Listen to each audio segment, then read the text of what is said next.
Michelle is a musician with albums released as Everyone Except Me and artist behind the post-apocalyptic webcomic Stray Cats.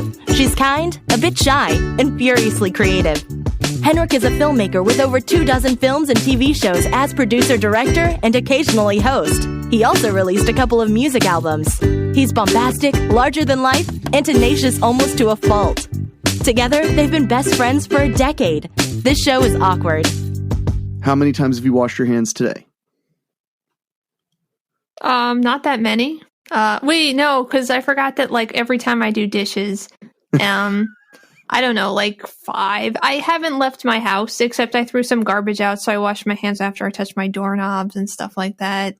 That kind of stuff. But I'm not coming into contact with anybody else, so I'm not as careful. Gotcha. Yeah, I've washed my hands twice today, not including washing a dish. Yeah, I think that counts. I mean, unless you're wearing gloves, and then it really doesn't count. I mean, did the CDC say that washing dishes counts? No, but they didn't say anything about that, so I don't know. Silence is compliance. Mm-hmm. That's what that means.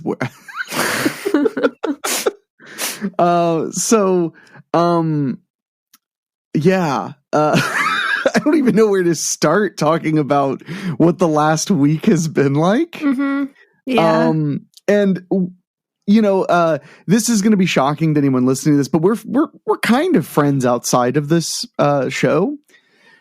So we do talk, not on the air.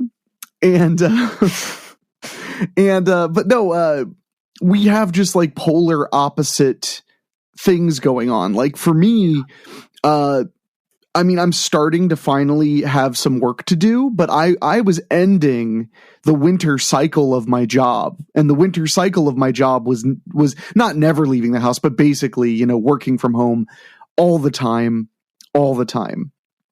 And that was supposed to end on the 14th of March, which was the beginning, the 12th of March in the state of Ohio was when they closed like all the schools and started preparing to start shutting down businesses. So it didn't really make sense to start production on a movie and we were right. If we would have been screwed. We would have maybe been able to get those 2 days done and then it would have been done. Yeah. So now, you know, I had an interesting week and a half-ish, maybe a little bit more than a week and a half, where I had like literally nothing to do. It was really weird. I started to go crazy. And then meanwhile, your situation is like the polar opposite. Mm-hmm. Yeah. Yeah, it is. Do you want me to talk about it? So I have 2 jobs. One of them is like, I work for a landlord and they're technically think I'm still working. But I'm dealing with that as that comes because I'm not really allowed to. By the government order. But that's in your counties, right? Yes, in my counties. Yeah. But also I work for a delivery service at a grocery store, and it's just like hell. It's just been hell since whenever that Thursday was when they were like, "Hey, we're just gonna like start closing stuff," and everyone was like, "Oh no, I don't know how I'd get food if the supermarket was still open." Well, it's it was the 12th. I'm able to remember that because that Friday the 13th was like the last time I went out and did things. Yeah, Friday the 13th. Yeah, and I was like, yeah, because I forgot it was Friday the 13th until someone reminded me. Yeah, I remember. So yeah, you've been working a lot. And because you provide essential service, life-sustaining service. Yes, as classified by my state, life-sustaining service. So, and it's interesting, the states are all handling this somewhat similarly, but also totally different. Mm-hmm. Yeah. So like, cause I'm in Ohio and we're in a stay at home order from the governor, which is basically the same law as the shelter in place order. But I guess our governor didn't like the phrasing of shelter in place, which I'm not a huge fan of that phrasing either. It's okay. It's better than lockdown. I like lockdown. That's preferable for me.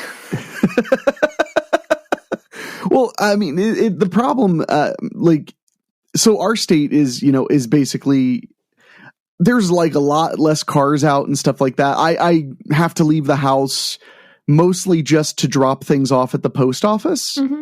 And, just in the drop slot, I don't have to see anybody. So I really don't see people much at all. I've been to the grocery store twice. I went once on the 12th when they announced they were closing the stores, and then again a week later. And I'll probably end up, actually, I don't think I'll need to go to the store this Thursday. So I'll probably be able to get away with not going this week. Okay. That's good. Yeah. Well, the first time I bought very poorly. Yeah. I just bought a bunch of, well, not a bunch of stuff, but I was like, okay, I need 3 weeks worth of food. So I bought 3 weeks worth of food. But I didn't think at all about variety or anything like that. Yeah. So, sure enough, 5 days go by and I'm like, the grocery stores are still open and there's plenty of stuff. And I've been eating the same stuff for like 6 days. I'm getting really bored. So I actually made a grocery list, which is like the first time in my entire life I've ever really made a grocery list. Wow. Well, I am very European, and I go to the grocery store like 3 or 4 times a week. Me too, but if I don't write some sort of list, I forget like whatever I went to the grocery store for. No, I do that all the time. Yeah. I just never solved the problem. Oh, okay. I just allow it to be prevalent. To be fair, the list doesn't work either because you have to remember it when you're writing the list. So yeah. The best part, my grocery list was like the most grocery-y list ever. It was like written on the envelope. It was like written on an envelope for a credit card statement. Like I just did it really quick and stuffed it in my pocket. Wow, I didn't know that you wrote stuff on paper. Like, why didn't you just do it in your phone? Because I try not to pick my phone up and use it very much when I'm out in public. Oh, that makes sense. Yeah. Yeah, because I got to come home and sanitize it. So I just try not to use it when I'm out. That makes very sense. much. So plus paper. There are lots of benefits of paper, especially when it comes to short use. Yeah. Like a quick note, I would rather have on a Post-it note than on a digital screen. Okay. But that's why it was written on an envelope, though. Is my point is that it's like that's the scrap paper that there is. Yeah. It's like a credit card statement envelope. But no, and then it wasn't mostly milk and stuff like that. Although I did need almond milk, which was really hard to find there for a minute. Weird. Oh yeah, it was hard. All milk has been hard to find everywhere. Yeah. And I think like they ran out of regular milk, and people were like, I don't know what this is, but it's white, and they just got it. Yeah. No, that sounds about right. So it's I've been living off of I got some cereal and pastas and pasta sauce and of course takeout occasionally or food delivery and stuff like that. Trying to keep the local economy afloat.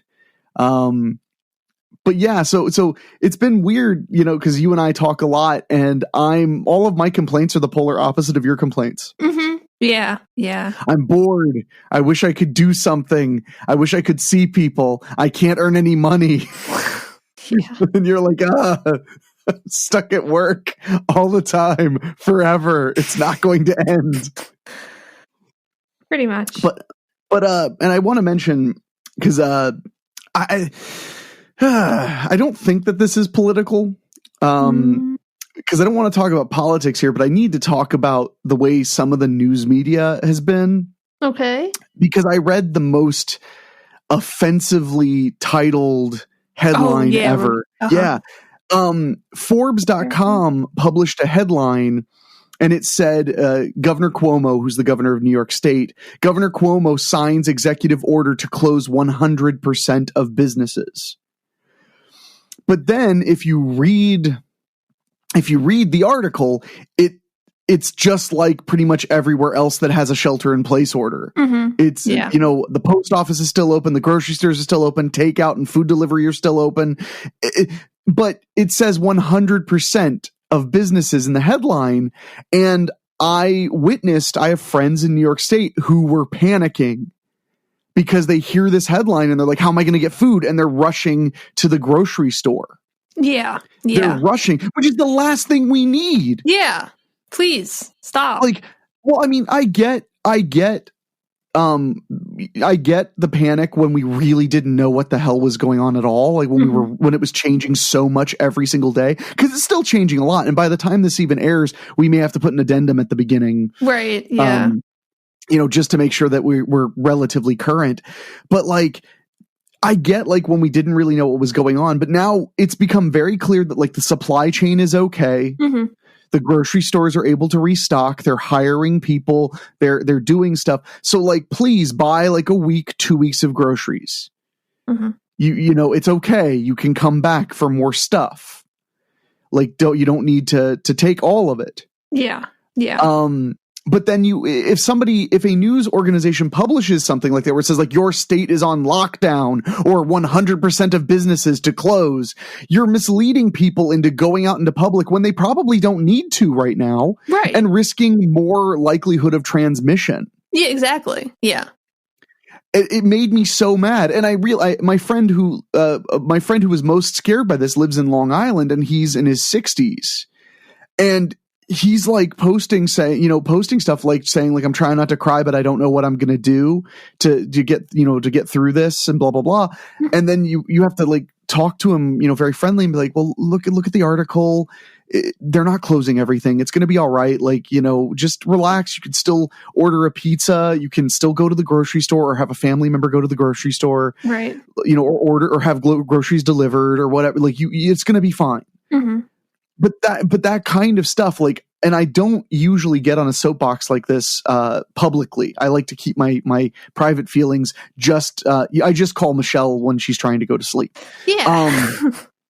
But like, I read that headline and then immediately read the article, and I was just immediately like, this is going to kill people. This headline is going to cause some people to die. Mm-hmm. Now, that's an extreme way of looking at it, but if it made 1,000 people run to the grocery store when they didn't need to, that could cause several deaths in the long term from the virus. Sure. So the fuck, like, get your shit together, and this clickbait bullshit is dangerous. Yeah. It makes me think of Dawn of the Dead. I think, have you ever seen Dawn of the Dead? I'm not sure which one that is. That's the one where they're in a shopping mall. I don't think I've seen all of it, actually.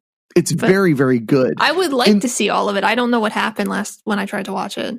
Oh man, it's like hyper super duper out of print. Like you can't get a copy and you can't rent it. I'm serious. There's a weird rights thing with Dawn of the Dead. We could talk about it for hours. But I might be able to see if there's still DVD copies floating around, and maybe we can get you hooked up. It's one of my favorite movies of all time, sincerely. But there's a scene in the beginning. It starts out at a television station, and they have these two characters kind of counterpoint about what's going on with this zombie epidemic. And it takes place, I don't know if you know this, but the opening of Dawn of the Dead takes place in Philadelphia. Maybe I don't remember. Well, those movies were filmed in Pittsburgh and around Pittsburgh, the original Living Dead and Dead movies. They were filmed in and around Pittsburgh. And since in Dawn of the Dead, they end up in Monroeville, they set the movie in Philadelphia because then they get in a helicopter. That makes sense. So the idea is that they end up over on the other side of Pennsylvania. Mm-hmm.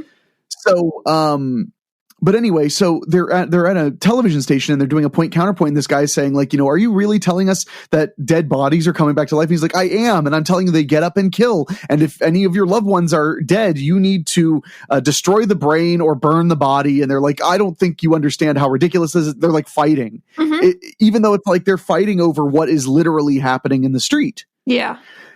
And there's a moment where, the director or the station owner or whatever is yelling at one of the main characters who is like the manager of whatever, and he says, why are these superimposer he says, why'd you take the supers down, which are superimposed, which is the text on the bottom of the screen, which were saying shelters, like places to go for shelter.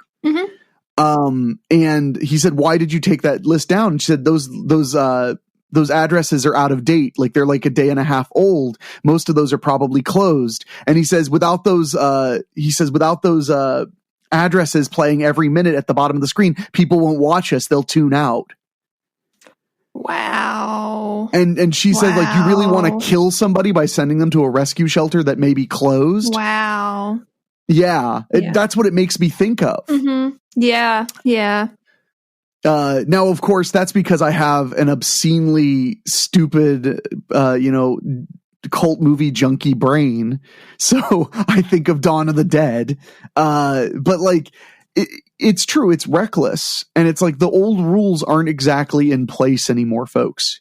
You guys gotta try to be. I mean, it would have been so easy for that headline to say Governor Cuomo signs executive order closing more businesses. Sure. Because at least that would encourage you to click. Yeah, it would encourage you to click. But saying 100%, what the hell are you expecting to, like, if it says he's going to close 100% of businesses, what the hell are you hoping to see in the article itself? What, I mean, like, why would you click on? I clicked on it because I've become so skeptical of the media, which is good. I mean, it's good to be skeptical, but the only reason I'm so skeptical is because they're abusing things like this so friggin' much. Yeah, it makes me really upset because why? It's not like the news people are going to be put out of work. They're all working from home and posting the news. And everybody is we're all primed to consume news right now. Yeah, exactly. Yeah, there's no chance people aren't going to be reading articles about stuff. So you might as well be accurate with your headlines. Thing. Or at least not, manslaughter-ish with the, oh my God. Sorry, I'm really it's been days since that was published and I'm still really, really mad. Yeah. No, I mean, I sincerely, like, that is so reckless. I can't believe that no one stopped that. That's all. I'm just going to pretend there's not a lot of oversight. So, like, one person saw it and was like, I don't know, maybe he's closing 100% of businesses and I didn't read the article. And they're just like, push it through. No, you're right. There isn't a lot of oversight, except that there's supposed to be. Yeah. I guarantee you it's that no one read it before it published, even though they're fucking Forbes and they have a fucking staff. Yeah. And they have a board of directors and they have people. Yeah. They're not some YouTuber. They're fucking Forbes. But it's so funny because I have friends who make fun of a certain politician that I don't want to name. Because that politician constantly questions mainstream media. And stuff like this does not help the case for the mainstream media. Yeah. It makes them look really bad. It makes them look the way that they're described by this very prominent politician that I don't want to reference directly on the show. Well, because I sincerely, I pray that we never actually talk like real politics. I just don't want to. Yeah, I know. I don't like it. Yeah. But like, it's a bad look when there is a large contingent of Americans who are already extremely, extremely pessimistic about the accuracy of news. Yeah.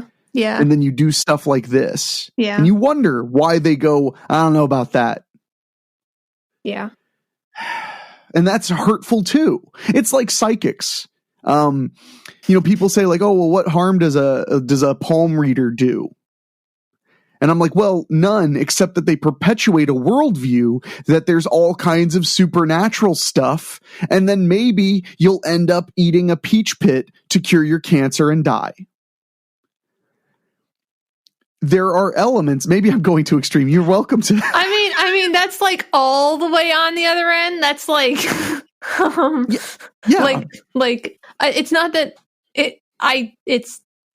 I don't know. It's fine. No, it's fine. No, I'm not saying that that's 100% of what happens to every single person who goes to an aura reader or a palmistry artist. I'm just saying that, you when you make a worldview that may not be accurate seem accurate, you are encouraging a certain number of people to believe a different way that could potentially be harmful. That's all I'm saying. No, I understand. And we all, have a responsibility to like not bullshit each other about stuff because we could get hurt. We could get hurt other people. Yeah, absolutely. And we're all already scared shitless. I mean, I'm going through a lot of cabin fever, to be frank. And, I'm struggling being at home. And the funniest thing is, so I got a little bit of work to come in that I could do to make some money. But the transition from like cabin feverish, not doing anything to work, that was jarring, which I'm like, oh, cool. The thing I was working to get this whole time. Now I'm having trouble dealing with that. Yeah. Neato. Yeah. We're all going through something that we've never been through anything even remotely like it before. Mm-hmm. That's what's going on right now. And that's why we're all so scared. That's why we're all so confused. That's why we're all trying our best. Yeah. You know, that's why I'm getting so heated, because I myself am reading news like it's going out of style, because I'm worried and I don't know exactly what to do. Mm-hmm. And I just get mad. I saw that headline and I remembered, and I've seen other headlines that were bad. That was just the worst one I'll never forget it. Yeah. Like, I'll always remember that it said 100% of businesses. Yeah. That's absolute. Maybe they don't know. Maybe we're looking at this wrong. Maybe they just don't understand percentages. That could be. That's probably not what happened. No, but that would be nice. Just wanted people to click. That would be nice. Yeah.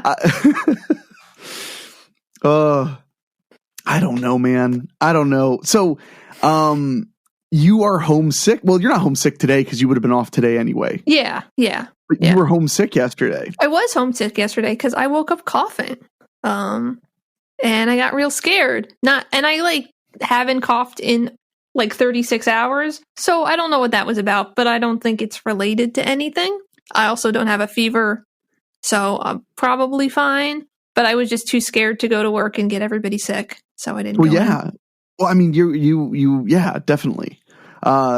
I've been having like really bad dry throat, dry sinuses, which I believe is probably just my normal everyday seasonal allergies that come this time of year. That's the other thing. This all happened like right when spring was starting. I know, it sucks. And yeah, I pressed a mute button, but I sneezed a while back while you were talking. And I like, first of all, that's not really one of the symptoms. And second of all, I do have allergies, but I was like, oh man, why did I sneeze? So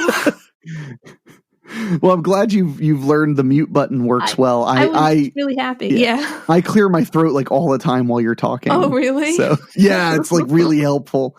But no, I take my temperature every morning because I'm a little bit extra paranoid. Yeah, I don't do that because that actually stresses me out more. So, well, your mother is a lot further away from you than mine is. Mm-hmm. And, I mean, I'm trying to see her very little, as much as it pains me to say that out loud, because that sounds not at all the way that I live my life. Mm-hmm. But like, I'm just like, I just want to know, like, the moment I notice something is weird, I want to be able to lock myself down in the house and be like, okay, nobody come over. Yeah. You know, nobody even bring me anything. Like, I'll be fine. Yeah. I mean, you could totally get this and not know, though. You could just have no symptoms. I'm just doing everything I can. I mean, because if I'm going to get it and have no symptoms and just be a carrier, all I can do is what I'm already doing, which is I'm very limited in the interaction I have with other people. Yeah. So it's just if I did become symptomatic, I would be entirely limited. So, yeah. So your entire state is going to die, right? I guess. You keep telling me that it is. Yeah, no, we're all going to be fine. I mean, if anything, if the indicators, actually the last couple days I worked, the grocery stores have not been scary anymore. Like, people are just coming in and then leaving. That's but good. Like, up until we had that like actual like shelter in place, which is called whatever the hell it's called, lockdown. Lockdown. Yeah, it was just like cars are still out on the road constantly. Parking lot, like where I work, is full. I mean, they're going to the supermarket, but it's like, I don't think everybody needs to go to the supermarket right now. Probably. You can wait. And honestly, like, I would suggest if you don't have to go to the supermarket right now, you just wait a couple days, because every day it's probably a little bit better stocked. Last time I was at work, we still really couldn't buy anything but giant packs of chicken and like giant packs of ground beef. I mean, besides other food. No, that's all the store has. That's it. They're like, this is what we got for you. It's just in every aisle. It's in the pharmacy aisle. It's in the yeah. Hand unrefrigerated, sanitizer. folks. Yeah. But yeah, and it like, so I would just like hold off as long as possible. Also, like, I finally was able to get tissues. Like, not because I'm stocking up on tissues, but because I actually ran out of tissues. And every time I go to the store, I say, oh, there's tissues. And by the time I'm ready to buy them, they're gone. So people stopped hoarding tissues. I guess that's one of those things that you just don't need. Last Thursday, I saw tissues. Yeah, I mean, I saw them last week too, and then they were gone. But by the time I tried to buy them. I'm very, for those who don't know, I live in Dayton, Ohio, and you live just outside of Philadelphia, Pennsylvania. Where I am, the traffic is so much lower that it's creepy. There are still people out, but like the other day when I was coming back from the post office, if you want to really know how many people are out and about, the Chick-fil-A drive-thru had like 5 cars. That's nothing. Yeah, I don't know what that means. I don't. Oh my God. No, the Chick-fil-A, we have a Chick-fil-A that is on the other end of a parking lot with like a kind of a strip mall, like a popular strip mall. And the cars like bleed into the parking spaces and like cause all kinds of horrible traffic because, and Chick-fil-A has like this giant, super ultra long double line drive-through. And but it has like, it's always packed. And I went the last time and I only saw 4 and I was like, shit, maybe it is the apocalypse. Yeah. There's only 4 cars in line at Chick-fil-A.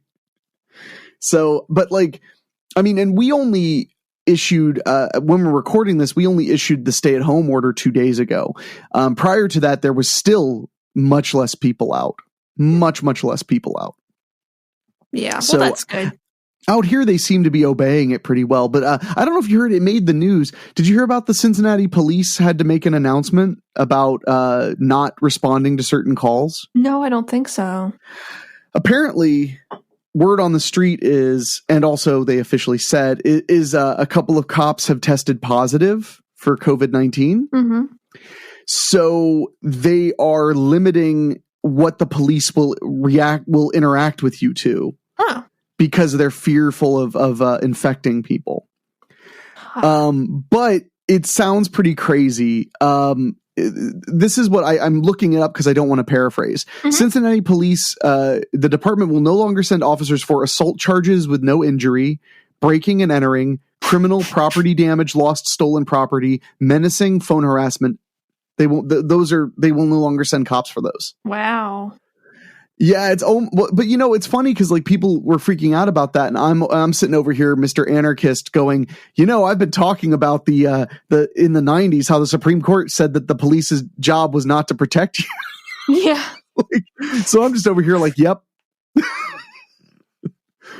Yeah, it's weird. Does that mean if you see a police officer, you should just shout, "I have COVID-19," and they just run away?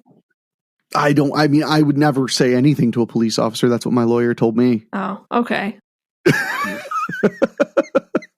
So, I do know that they were talking about the shutdown here, and they said that the police have said that they will not be pulling random cars over, which is That's good. Smart. Yeah. That would be really stupid. Yeah. Especially considering how broad the phrasing is. The phrasing is like, hey, go, if you need to visit a relative, if you need to bring food to somebody, if you need to take care of animals that don't live with you, if you want to go, if you need to go do outdoor activities, it's very broad. It's not a hardcore thing at all, really. It's just really strong wording, to get people to follow it. But your state hasn't issued a statewide thingy. No, my governor, our governor person, Wolf guy, he just is doing it by county for some reason, which is what he's been doing the whole time. So like he actually first Philly was just like, no, we're just like, there were too many people out in Philly still. So they were like, no, you guys can't go out. You can't even go into restaurants to get takeout anymore. They have to come to you. And then slowly the governor has locked down counties. So like all the counties in my area went first, and I think the Lehigh Valley is about to go, and I think they're just kind of pushing west, basically. I have no idea why he would do that way, but that's fine. I don't care. Well, PA does have that thing where it's like there's not a whole lot in the middle. Mm-hmm. Yeah. Because like Ohio, I get why they did it here because we have a lot of cities, Mm-hmm. and they're all over the state. They're on like both top corners, the middle, the lower west corner, southwestern corner is where I am. There are a lot of cities, so it kind of makes sense to just be like, all right, a whole thing, no more. Yeah, I mean, I guess you're right. A lot of PA is kind of rural, so maybe at this point there's just no reason to tell people in the middle of the state that they can't go out. Maybe they're really far away from everybody anyway. Well, and many of them are still paying attention to the news and are probably doing less than they normally do. Yeah, and it's pretty much all businesses except for life-sustaining ones are closed anyway. So if those people are only going out to walk around and do that kind of stuff by themselves, there's probably no reason to even bother them about that. Yeah. So, yeah, that's true. I didn't think about it like that. So, actually, I looked at the map of closed counties, and it was like, oh yeah, just the populated areas, the heavily populated areas. Yeah, that's pretty much what it is. Because I've driven across PA enough to know, and from both on 76 and 80, that there isn't a whole lot in the middle. I mean, there are lots of people living there, but not like there are on the east side and the west side. Exactly. Yeah. I mean, the west side, it's like you've got Pittsburgh and Erie and stuff like that, and then on the east side you've got Philly and and like Harrisburg and all that stuff. Yeah. So I guess it makes sense. Or your governor just wants you all to die. Well, probably both. I mean, that sounds like a bad idea for him. But then again, we can't get him out of office if we're all dead. And the people who live will feel like they lived because of him. They're like, woo, look at all those dead people, but I made it. Thanks, Governor of Pennsylvania. I like that they don't even know his name. Governor of Pennsylvania. So, I mean, out here, they've shut everything down. Because our governor is named DeWine. And a new thing is every day at 2 p.m. he does a press conference to just give you an update on what's going on. And it's become, for people who are isolating, it's become Wine with DeWine. So people post selfies of themselves watching Mike DeWine with a big glass of wine. Aww. Because you're home. I love you guys. It's not like you're driving anywhere. Yeah.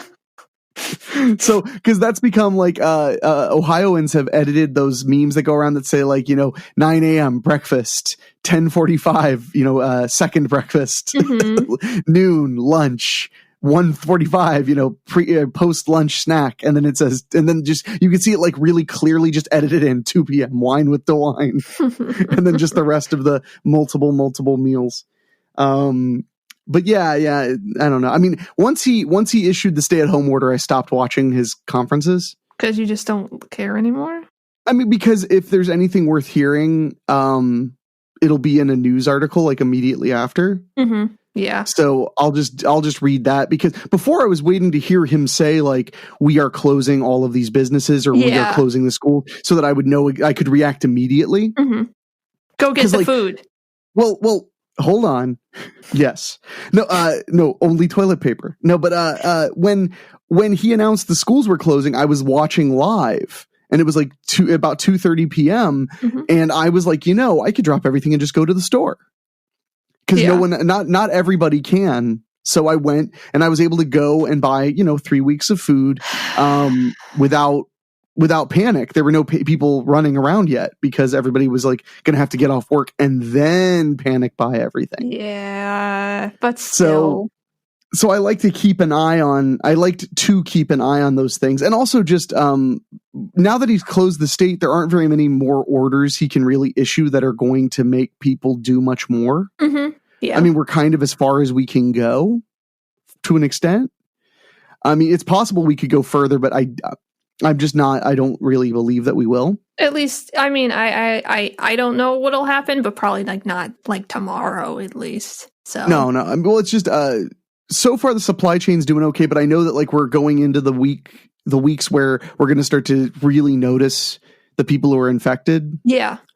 So yeah, but we'll see. But I mean, I can't imagine I can't imagine that he'll ever have a bigger press conference than we're closing the state. Yeah. Other than we're opening the state. Yeah. So, and April 6th is when he's going to do the press conference where they're going to reassess and decide if we're still on a stay-at-home order or not. Okay. So it's smart. I like that they have an expiration where they have to renew it. I like that. Because it means that they're thinking vaguely. Yeah. So, but I've been watching people fight. One guy was going off about how can you believe Indiana deemed landscapers as essential because they're in the list and blah blah blah. And somebody had to comment and was like, I own a small landscaping company, and I just want to tell you, first of all, we never interact with our customers ever. Like, it never happens. Yeah. Once we've been booked, we literally never see anybody. Yeah. Yeah. And people pretend we're not there. Mm-hmm. That's how a lot of, I think, contractors are. Yeah. On outsides of houses. Yeah. Well, yeah. And he was like, yeah, so that's number one. And he was like, number two, we work outside only. Mm-hmm. And then he was like, and number three, this was in Indiana. He was like, Indiana didn't close all non-life sustaining businesses. That's not the wording they used. Right. So I felt for that guy because, like, it's hard. There's such a fine line between caution and economic destruction. Sure. I don't have an answer for that element. So, but I'm glad we did one real, like, bummer non-escapist episode. Ha, you guys, if you listen to this, you didn't get to escape all your worries. I'm sorry. Why are you sorry, Michelle? Because it's my fault. How is it? Oh, because you showed up for the show? Yeah, and yeah, that's it, I guess. Because you just sat idly by while I started almost yelling for like a good 5 minutes of the episode? Yeah, that's my fault too. Oh, well, I will say, this will be the only, assuming no like big shocking news, this will be the only episode we dedicate solely to talking about this whole mess. I just really felt like I needed to get it out. Yeah, I totally understand. And I wouldn't make that promise because we really don't know what's going to happen. But at least for right now, that sounds like a good idea. Well, you did make a promise to me that if you do indeed contract COVID-19 and have to be isolated at home when you contract it, that you would do 2 episodes a week. Yeah. Until you're back to work. Yeah. So everybody cross your fingers. But no, I mean, we'll talk. We may talk about it again. I just mean, like, I don't think I want to dedicate 40 minutes to it unless it really needs to be. Mm-hmm. Yeah. I would rather, us talk about something fun. The next episode is going to be really fun. I hope so. Well, yeah, I'm really excited about that. So, but yeah, and I guess I'll mention this. I don't usually do this on the show, but I do need to mention this. A lot of people, because we just were talking about, a lot of people have been hit by economic hardships from this thing, and unfortunately, I am not one of the people who is immune to it. So, if you want, go to awkwardshow.com and you can leave us a tip, and I will use it to buy dog food. Yeah. And it can just go to Henrique because I have a job until I die. So then I don't need the money anymore. So yeah. See, I was always worried you were an Egyptian, but you don't believe you can take it with you, so that's good. Yeah. Well, maybe. Okay, you do worship cats because I might need it when I'm dead. Thanks for listening. You can email us at thisshowis awkward@gmail.com or go to awkwardshow.com or whatever. See you next time.